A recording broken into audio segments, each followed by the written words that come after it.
Hello guys, welcome back to my channel. आज मैं react करने वाला हूँ एक ऐसे वीडियो पे जो एक स्टैच्यू के ऊपर बनाया गया है।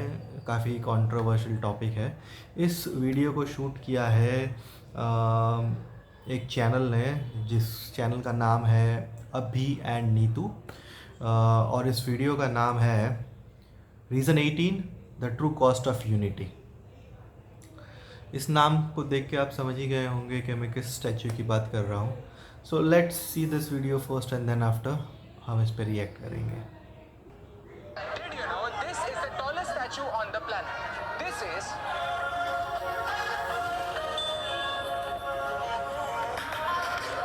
Hi, I'm Abhi, And today we are in Gujarat. and over here we have the tallest statue on Earth. It's 182 meters tall. That's 2 times taller than the Statue of Liberty, Statue. and 100 times taller than a human. But who is this human? He is Sardar Vallabhbhai Patel, and he is the Iron Man of India. After independence, India still wasn't a nation. It was a group of princely states with every small kingdom having its own interest. Sardar Vallabhbhai Patel had to go to each one of these states and negotiate with the kings and convince them to be a part of the nation. He is the reason why India is one big nation and not 500 small ones. If somebody in India deserves the credit of actually building the nation, then it's this man. But apart from being the tallest, this might be the most controversial as well, majorly because of its cost. 3,000 crores seems like a big number and a waste of our money. But when we complain, we don't consider that majority of the portion was paid by the state government. We must understand that whatever we pay through direct taxes, we pay to the central government. So whenever central government spends on something, it's using our money, the taxpayers' money. The state government has its own way of making revenue that people outside the state don't really contribute to in form of taxes. India's population outside Gujarat is about 120 crores, and the central government paid 300 crores towards building this statue.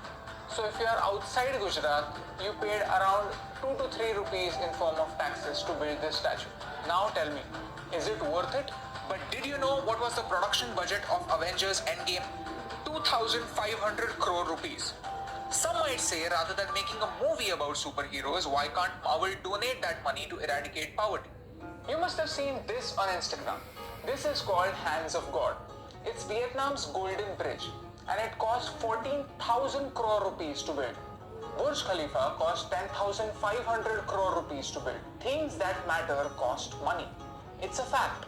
Numbers can be deceiving, but when you put things in perspective, numbers get a meaning.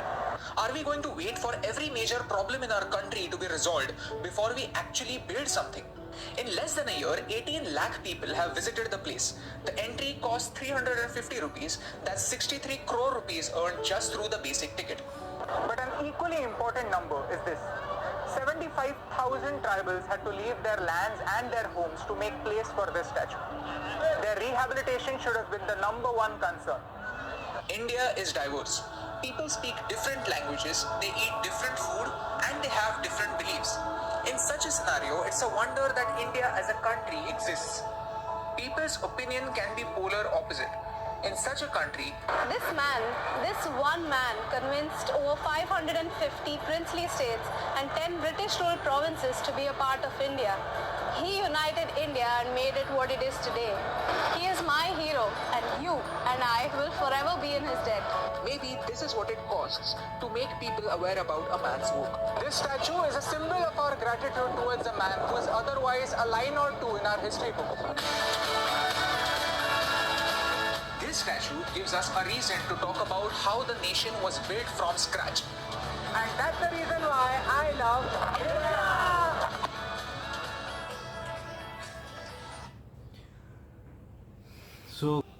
So guys, this was the video on Statue of Unity। Sardar Vallabh भाई पटेल की जो statue बनाई गई है, controversial topic है। इस पे काफ़ी कंट्रोवर्सी भी हुई थी इसके बिल्ड कॉस्ट को लेके। ये जो अभी एंड नीतू चैनल है, इसमें जो अभी हैं उनने जो बातें बताई काफ़ी दोनों तरफ की बात बताई कि किन चीज़ों पे हमको प्राउड होना चाहिए और किन चीज़ों के ऊपर सोचना भी चाहिए। एक जैसे अगर हम इसके बिल्ड कॉस्ट सोच रहे हैं और हम ये बोल रहे हैं कि हमको हमारे कंट्री में कुछ चीज़ बनानी है, तो उससे पहले हमको हमारे देश के सारे प्रॉब्लम सॉल्व कर लेने होंगे, उसके बाद ही हम कुछ बना सकते हैं। So that doesn't seems to be a practical thing. ऐसा हो नहीं सकता। क्या कभी भी किसी ने भी इस देश में कुछ बनाया है उससे पहले उसने उस देश की सारी प्रॉब्लम सॉल्व कर दी है? So that is point number one. दूसरी बात जो उसने बताई कि इधर के जो लोगों को हटाया गया इस ज़मीन पे बनाने के लिए, तो उनकी रिलोकेशन के लिए जो मुद्दा है वो एक मुद्दा होना चाहिए था, तो पॉइंट ऑफ डिस्कशन, बट वो इतना ज़्यादा कभी चर्चा में नहीं आया। हाँ, बट एक सबसे इम्पॉर्टेंट बात, सबसे ख़ास बात जो इस वीडियो से मुझे जानने मिल रही है वो ये है कि अबाउट सरदार वल्लभ भाई पटेल। सरदार वल्लभ भाई पटेल ने 550 प्रिंसली स्टेट को यूनाइट करके एक कंट्री बनाया, जिसके बारे में हमने कभी कुछ इतना डिटेल में किसी भी कोर्स मटेरियल में नहीं पढ़ा है, किसी स्कूल की बुक्स में इसके बारे में कभी कोई जिक्र नहीं किया गया है। हमने बाकी सारी चीज़ों के बारे में पढ़ा है, महात्मा गांधी जी के बारे में पढ़ा है, नेहरू जी के बारे में पढ़ा है, पर सरदार वल्लभ भाई पटेल के बारे में इतना कभी कुछ जानने नहीं मिलता। सो ऐसा क्यों है?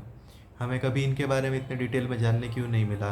ये इनने अगर 550 स्टेट्स को, प्रिंसली स्टेट्स को यूनाइट करके एक कंट्री बनाया है, तो ये तो एक बहुत बड़ा अचीवमेंट है। इसके बारे में हमको जानना ज़रूरी है, इस देश के बच्चों को पढ़ना चाहिए, पर उसके बारे में कभी पढ़ाई में इंक्लूड नहीं किया जाता है। Why? This is also a question. जब हम ये बोलते हैं कि 300 करोड़ रुपयों का ये स्टैचू बनाया गया, पर ये बात कोई नहीं बताता कि पर हेड कॉस्टिंग 1 या 2 रुपया, 2 या 3 रुपये आती है पर हेड कॉस्टिंग की, क्योंकि इसमें सेंटर से दिए हुए पैसे अलग थे और स्टेट गवर्नमेंट ने पैसे निकाले थे वो अलग थे। इसके बारे में कोई जिक्र नहीं करता। पब्लिक को जब भी कोई चीज़ बताई जाती है तो वो ऊपर ऊपर से बताई दी जाती है, जिसके ऊपर ज़्यादा कंट्रोवर्सी करी जा सके, पर कभी भी डिटेल में नहीं बताया जा सकता है कि एक्चुअल में क्या हो रहा है। हालांकि स्टेट से पैसे जा रहे हो या सेंटर से पैसे जा रहे हैं, एक्चुअली टैक्स के ही पैसे, शायद इसका कोई और बेहतरीन इस्तेमाल किया जा सकता था। बट एक सवाल फिर ये भी उठता है कि अगर इससे बेटर यूज़ किया जा सकता था, तो दूसरे कंट्री में दूसरी गवर्नमेंट्स भी ऐसे महंगे स्टैच्यूज़ या ऐसे मॉन्यूमेंट्स क्यों बना रही है जिसका रिटर्न नहीं है? स्टैच्यू ऑफ लिबर्टी बनाई ही क्यों गई थी? वो जो उनने gods, hands of gods, right, वो इतना महंगा क्यों बनाया गया? बुर्ज खलीफा, टॉलेस्ट बिल्डिंग, अगर वो इतनी महंगी है तो शायद उसमें से भी प्रॉफिट रिकवर नहीं होता होगा, तो वो क्यों बनाया गया? आई डोंट नो उसमें से प्रॉफिट रिकवर हो रहा है या नहीं हो रहा है, बट हमारे लिए प्राइड की बात यह है कि सरदार वल्लभ भाई पटेल ने इस देश के लिए बहुत कुछ किया है, और उसके लिए अगर हमने एक स्टैच्यू बनाया है तो उसके ऊपर इतना ज़्यादा बवाल क्यों? आप जाके देखिए उस जगह को, उस स्टैच्यू को, मे बी शायद you will feel proud, you will feel great about our country, about this man. I don't know how do you feel or you don't. अपने कमेंट्स, अपने विचार नीचे कमेंट बॉक्स में लिख के प्लीज़ बताइए मुझे। और आप मुझे ये भी बता सकते हैं कि आप कौन से वीडियो पे चाहते हैं कि मैं नेक्स्ट रिएक्ट करूं। अगर आप लोग चाहेंगे किसी स्पेसिफिक वीडियो पे मुझे रिएक्ट करना, तो I will definitely going to react it. तब तक के लिए बाय बाय एंड जय हिंद।